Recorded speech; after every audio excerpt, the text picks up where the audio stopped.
have paradigms and roadblocks that prevent us from excelling, and they can be real or imagined. Welcome to Beyond Bricks, a podcast that will give you the ability to break through those walls. Here's Dr. Nathan Unruh. Welcome, everyone, to this conversation. Nathan Unruh here, and I'm super excited about this conversation because it's with one of my good friends who's been very instrumental in my own life and many of our clients' lives. Today, I'll be chatting with Sylvie Di Giusto. I always butcher her name. Sylvie, did I get close? You got very close, and don't worry, my name gets butchered all the time. So you have been super close. Okay. So Sylvie, how Sylvie and I got to know each other is Sylvie was introduced to me by a friend of mine that says, you've got to meet this Sylvie. She's absolutely phenomenal. She's a professional image consultant. And so that's what started the relationship. Since then, I've had Sylvie speak at our events, and we'll have her speak again at our events. Mm-hmm. She has a tremendous skill set on leadership, on giving us tools and resources to how can we become better human beings. And so today we're going to dive into some principles that she teaches about leadership. And who knows where the conversation will take us. So Sylvie, thank you for doing this. And just kick us off and tell us your story. Well, thank you very much for having me. I'm always excited to spend time with you and your amazing community. My story, let's start very early when I was 5 years old and we just moved from France to Austria. My brother said it was the first time that he heard me saying that when people ask me what I want to be when I'm a grown-up, right? Other kids said, I want to be a chiropractor, for example, or a teacher or a police officer. And he said it was the first time that he heard me say, I want to be an American. And so it took quite long until this came true. And in the time in between, I had the great pleasure to work for organizations around the world. And the last 10 years of my corporate career, I spent as the head of a leadership management development academy for one of the biggest retail and tourism organizations in Europe. And so my job was to work with the top 100 leaders in that organization and develop programs for them that helped them in their daily tasks, but also look out for new talent within or outside of the organization to always feed that bucket of exceptional leaders. Back then, what always fascinated me and frustrated me at the same time was very often we hired leaders for positions, and when we interviewed them, they said all the right things. They behaved exactly the way we wanted them to behave. They even looked the way we wanted them to look. And then years later, we had to fire them because of a total lack of performance. And on the other hand, we had so many young, ambitious leaders in that organization where I wondered, why didn't they stand out to us as potential leaders for that position we just filled with somebody from the outside? And so I started studying the topic of perception. How do we perceive people? Why do we think about people in a certain way? And how are our thoughts and therefore actions influenced by their image? Long story short, it took until I turned 35 until an opportunity came up and I moved to the United States, fulfilling my lifelong dream, and then decided to go on the other side on the educator side, on the speaking side, and started out as an image consultant in New York, writing my first book, The Image of Leadership, back there.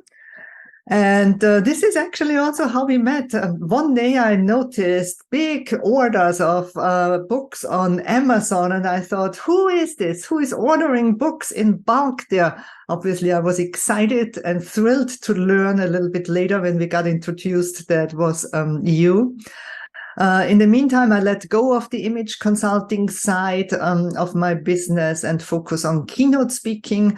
And I help organizations and associations and government agencies to help their leaders be perceived in the best possible way, how they would like to be perceived, but also the organization would like to be perceived. Awesome. And perception is a big deal. Perception is reality. It is Right, reality. Sylvie? Yeah. Yes, it is reality, because it might not be true. It might not be right, but perception is always reality to the person who perceives you, the person who has a certain perception about you. For example, as a chiropractor, your patient, in their mind, their perception is reality, even if it's not true or real to you. I love in one of your keynotes, and I use this quite often, so Sylvie, I steal it, is when you do count back from 7 seconds.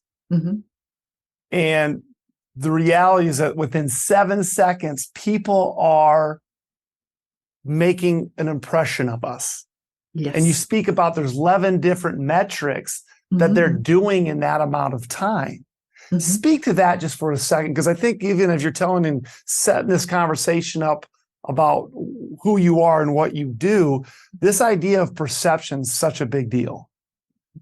So it's just part of one of the studies that I use for my work, which showcases that during 7 seconds, we make up to 11 major decisions about a person. We think about, for example, their level of trustworthiness, or how reliable or how knowledgeable they are. We think about how sophisticated they are, also about their religious background, their political opinions. A lot of thoughts, but I don't want you to get hung up on those numbers, because it's not always 7 seconds. And depending on the occasion, it's not always all 11 decisions. Also, there are other studies out there. For example, we know that online social media profiles, the moment we see a profile picture, we make those perceptions, or we imprint certain opinions within milliseconds. Or some say we recognize trust and other terms in a face within 100 milliseconds. So the numbers are different, but what they all have in common is our brain, because it is lazy and actually doesn't want to work, makes an instant imprint about somebody in a very short amount of time. And the challenge is that afterwards, once we have that initial opinion about somebody, very powerful sources are working against you. And those sources are unconscious biases. Our brain is set up in a way that it takes shortcuts, and we rely on past experiences, or we rely on the things that we have learned from our parents, caregivers, teachers, educators, mentors. And so it pulls out those past experiences and past knowledges, and our brain always wants to be right. So it will find proof that this first initial opinion about somebody is correct, and it ignores everything that goes against that first initial opinion. Yeah, it's brilliant. So we have to be intentional. Yes, intention is key, because if you are not intentional about the way you would like to be perceived as a leader, others will take over the power of your perception. You know, I always say your reputation or your brand is not what people tell you to your face. It's actually what they say behind your back. And so if you have somehow a way to control that process, wouldn't you want to take control of it, at least to a certain amount, what's possible? Yeah, absolutely. You know, that reminds me, because you were very instrumental in for me in when we did a course together, if you remember, on working in a virtual workspace. Yes. How to set up a Zoom, how to set up the lighting, what are people seeing? Because even when you're on a Zoom, within 7 seconds or milliseconds, people are making a perception of you. So again, perception and intentionality, big deal. So let me transition here, Sylvie. So based on all of your work that you've done, the crowds that you have spoke to, and I encourage you, for those listening, if you have an event coming up and you need a phenomenal speaker, Sylvie knocks it out of the park. Get in touch with her. But of all the things that you've done, the professional image consulting, the work that you did when you first came to New York City, and now the work you're doing now in helping organizations, what are some of the key attributes of great leaders? I would start with that leaders have to lead by example. You know, you want people to follow you, and you are setting a tone. And if you are not setting at least the tone you expect your team members to amplify to the world, then it will be difficult for you to have conversations with them about what they're doing right or wrong. And that the tone that you set has a lot to do with your own appearance, your own behavior, your own communication, your own digital footprint, how you, for example, show up in virtual meetings. And your team members will look up to you and follow you and hopefully even exceed you. Because I think the second and one of the most underestimated traits is that I believe that great leaders create more great leaders. Very often in leadership, we focus on creating followers or team members, but I do believe that the real task of a great leader is to create more leaders for an organization or for your own company. I also believe that leaders are authentic in their role. However, and you're not going to like this probably when I tell you, I think that authenticity is a lie. It is a lie in the way that it's very perceived by individuals nowadays, that being authentic means that I can do just whatever I want because that's me, right? And you have to take me as I am. But as a leader, you have a specific role. And that role is different from you being a husband or a wife at home. And that role is different from being a father. And that role is different from being a Paul or a friend. And that role is different from being a leader in an organization who represents him, her, themselves, their team, and the organization. And so I think that a leader has to be authentic, but in their role. Because just imagine, as a leader, you would talk to your team the way you talk to your spouse or to your children, or you would talk to your children the way you talk to your friends. Would never happen, right? So I do believe that authenticity exists, but it has different shapes and forms. And being authentic as a leader sounds somehow and feels somehow and looks somehow. And so within those parameters, I think you can be authentic. And another thing that I truly believe is that great leaders are in control. While you might think that they have the big picture in mind, right, which certainly is important, they are in control of the tiny details, which doesn't mean that they have to execute them themselves, but they are also in control, for example, of the way they are perceived or how they position themselves in an organization. And last but not least, and that might sound old-fashioned, I know, but great leaders appear, behave, and communicate professional. Yes, professional might look and sound different if you are in Silicon Valley than it sounds in New York. It might sound different if you're a small business owner than if you work in a Fortune 100 company. Might be different if you work in healthcare or in finance, but there is a red thread. And that red thread, I always describe it with respect. As long as you show yourself some respect and offer that respect to others, you will be perceived professional, even if that looks very different from industry, position, or location you are in. Okay, I want to recap because brilliant, so brilliant, which I knew you would be. Is number one, lead by example. Mm-hmm. So the question there I think of as you say that, describe that first attribute is, are you worth following? Are you leading by example? Two, they create leaders. Leaders create leaders, which is super, super brilliant and a good thing that if we're aspiring to be better leaders, we've got to ask ourselves, are we creating leaders? Three, authentic. You didn't make me mad at all. Because I think that word authentic gets overused. Being authentic doesn't give you permission to be a jerk. Being authentic doesn't give you permission to be lazy, right? But here's what I heard there, Sylvie, and tell me if I got this right. Authenticity with adaptability. Yes. So you've got to understand your audience, be authentically you in that audience, but you have to adapt yourself to meet the needs and desires of that audience. True? Yes, yes.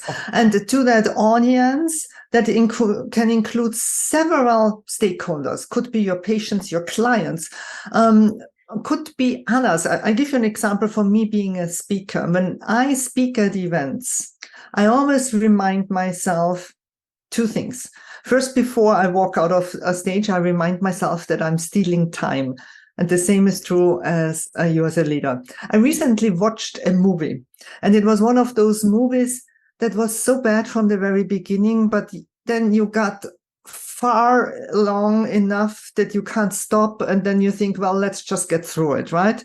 But at the end, I was so angry at myself that I will never get that hour and 30 minutes back in my life. They're just wasted. I will never get it back. So before I walk out on stage, or even you as a leader, if you represent your company or your team or whoever is in front of you, always remind yourself, you are stealing time from human beings, right? Because when I walk on stage, I think, oh my God, the next 1 hour, I could steal from hundreds of people in the audience and they will never get it back. So let's make it most effective and valuable to them.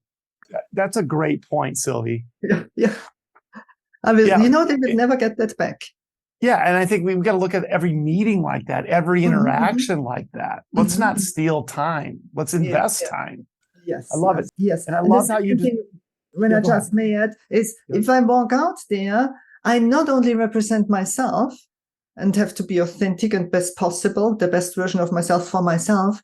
Again, I have an audience, but I also represent an event host. I also represent the company that hired me. There is an AV team that takes care of me on stage with lighting and sound in the back. I'm also responsible for that environment, whoever it is. It's perfect because it goes to your next attribute, control. You have good leaders control their environments, control their words, control. You don't necessarily have to be the person doing all those details, but what I heard is good leaders are in control. Absolutely. And lastly is the communicate professional. And you really intertwined respect in there, respect of self, respect for others, how you present yourself. So 5 great attributes. So let's transition in the conversation. Who have been key people in your life, Sylvie, that have helped you, mentor you, lead you, and develop you, whether you've known them or read about them? Who are people in your life and what was special about them? Well, obviously a variety. Starting with my children at home, right? I speak about emotional intelligence and they test my emotional intelligence every single day. But besides that, when it comes to my corporate career, I was just very lucky that at one point, I ended up reporting to a leader, the chief human resources officer of that organization, who saw things in me that I didn't even see, that I didn't realize I was capable of. I recently wrote a book called Discover Your Fair Advantage. And during that process of writing it, I often had to think back of that corporate career and how lucky I was to be led by somebody who saw those unique skills and traits and talents in me because I wasn't aware of it. I think as a leader, we often think that we are very self-aware, but the reality is we aren't. First of all, there is proof in studies.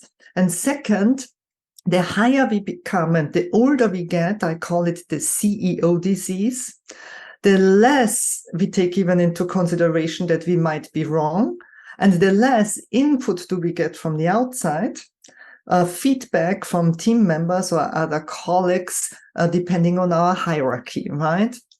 So I was just very lucky that throughout this process, I found or I ended up with somebody who saw all those unique talents in me and didn't use them for his advantage only.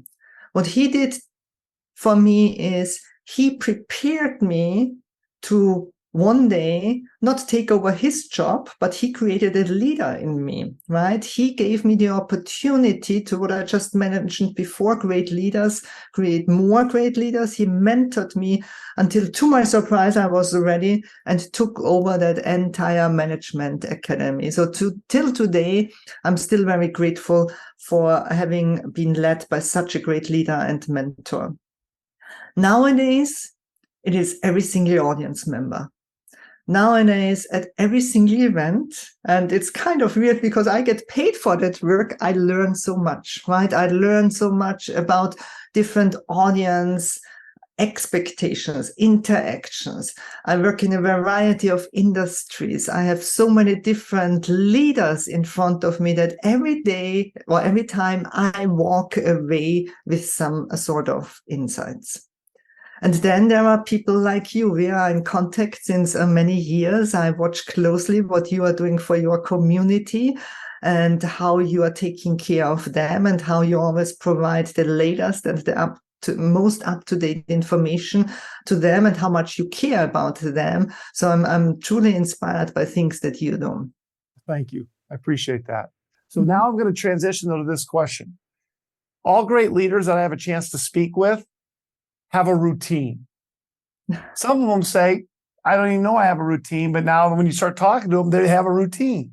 I'm curious, what's your routine, Sylvie? Oh, so I truly believe that if you don't take care of yourself, others do not believe that you have the capability to take care of themselves too. So part of my routine sounds very selfish, but I very purposefully prioritize myself throughout the day and throughout my routines.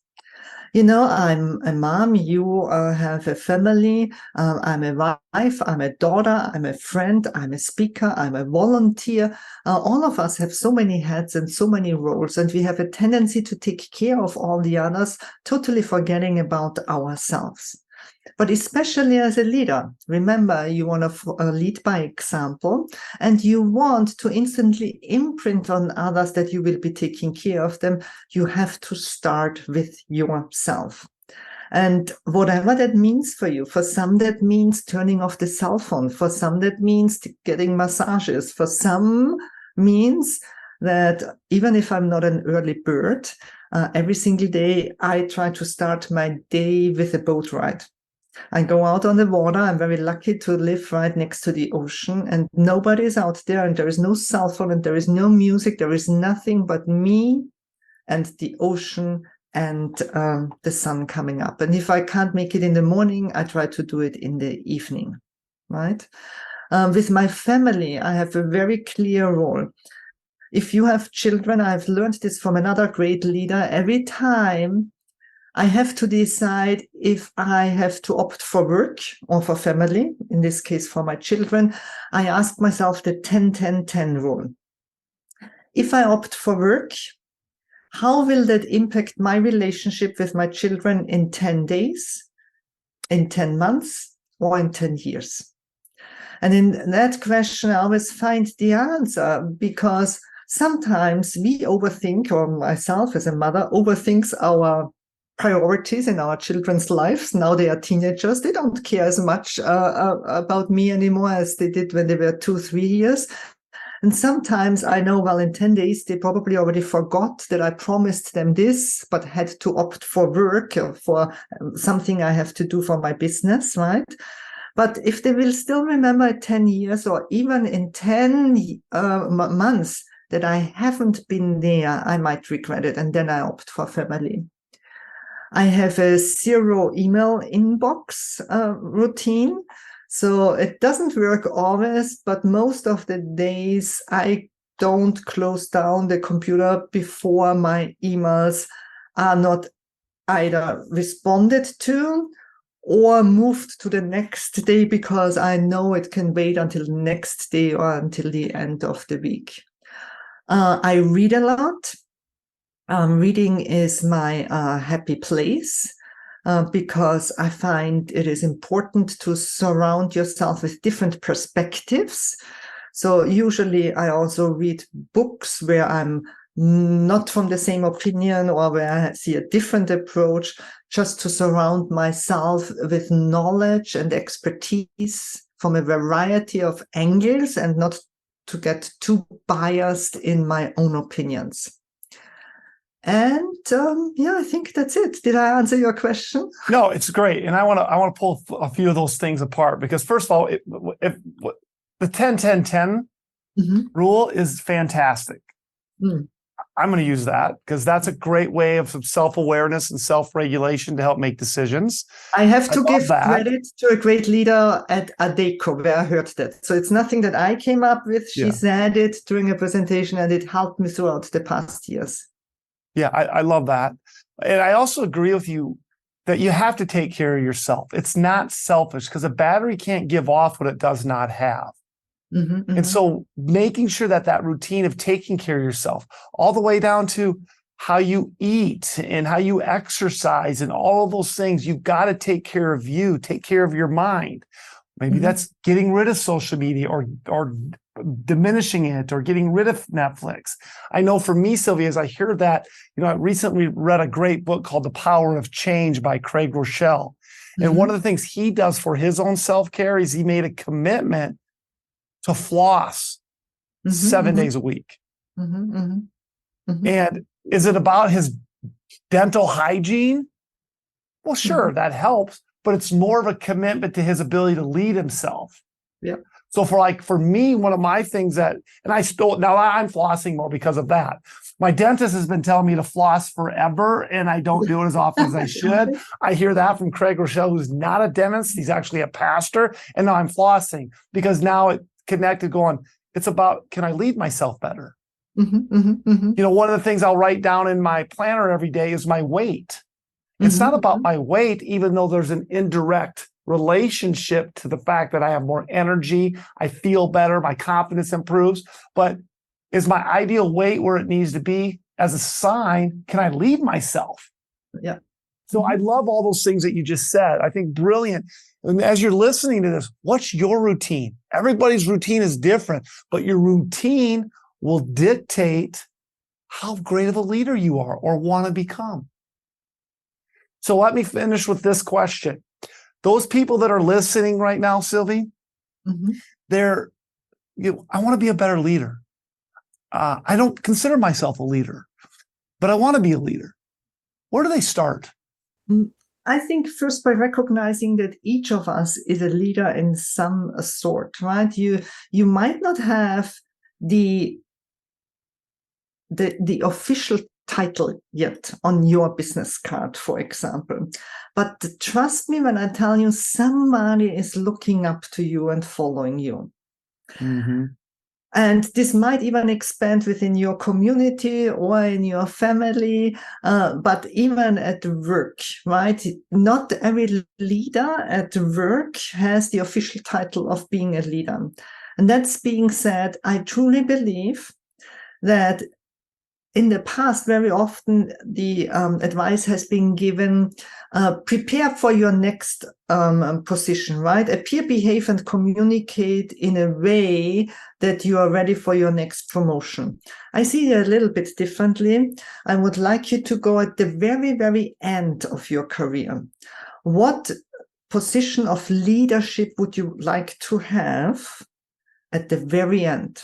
You could say, I want to be the president of the United States. I want to be the CEO of a huge company. I want to own my own practice as a chiropractor, for example. If that is the end position, then already today you have to appear, behave, and communicate like that person here at the end of your career path.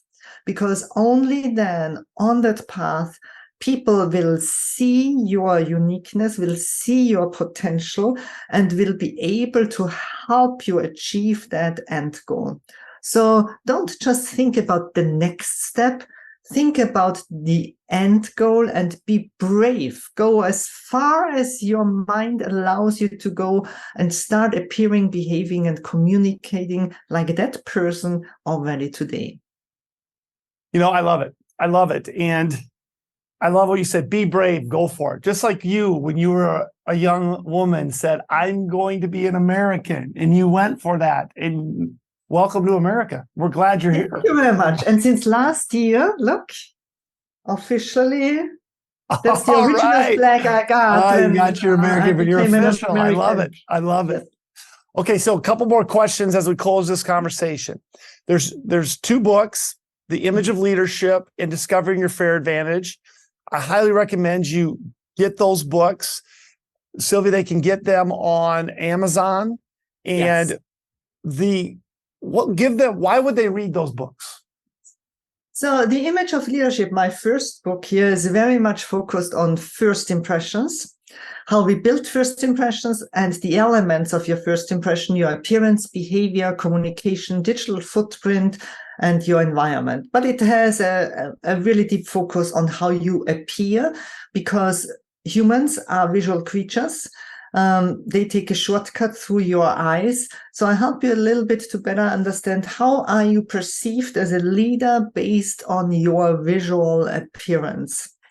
The second book is what I just mentioned before, Fair Advantage. The favorite part of this book is, I show you, there is a name at the back that you might recognize, Dr. Nathan Unruh. Thank you very much for that. And this is quite a book where I take you on a journey of self-discovery to identify your 15 unique selling points as a leader, meaning what is unique about you as a leader? You know, very often I only get general and basic answers like, you know, I'm more empathetic, and then I walk over to the next leader who says exactly the same. So I help you to truly identify what is true and what is unique about you as a leader. Both of those books are available on Amazon as print, as ebook, and as an audiobook. But knowing you and your so fantastic community, which I love on the door, how about we give away some copies for free? What do you think? I think it's a great idea.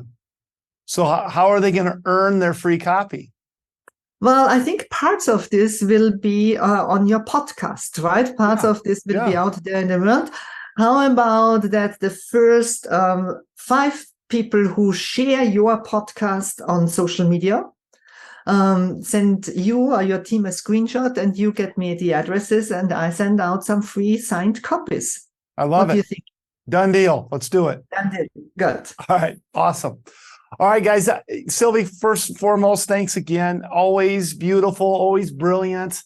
I love these attributes you gave us, and I want to encourage, listen to this again. If you're listening to it, do a time where you can reflect on, hey, are you leading by example? Are you creating leaders? Are you authentic with adaptability? Are you in control? Are you controlling the details? And are you communicating professionally and with respect? Some great attributes. She gave you great ideas of how to start to develop your own routine. Take the time to develop the routine. Be very intentional. So Sylvie, once again, thanks so much for taking time. Thank you very much for having me. Every minute I can spend with you and your community is well invested, and I'm so glad that we reconnected. Thank you. Awesome. Awesome. Thank you.